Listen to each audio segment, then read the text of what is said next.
Avant PPCR, les personnels étaient évalués par une note d'inspection chiffrée qui globalement ne pouvait qu'augmenter.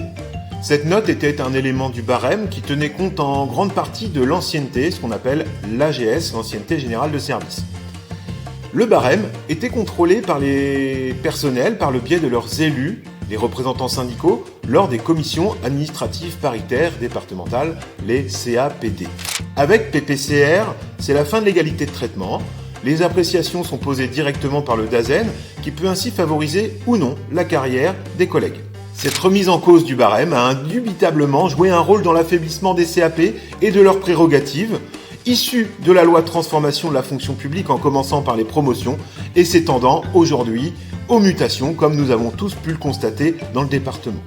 Dès 2017, le SNUDIFO alertait sur la fin annoncée des CAPD et de la prise en compte de l'AGS. Visiblement, tout le monde n'était pas de cet avis à l'époque. Force ouvrière continue d'intervenir à tous les niveaux pour s'opposer à l'arbitraire de PPCR. Elle aide les personnels à contester les appréciations et à formuler des recours.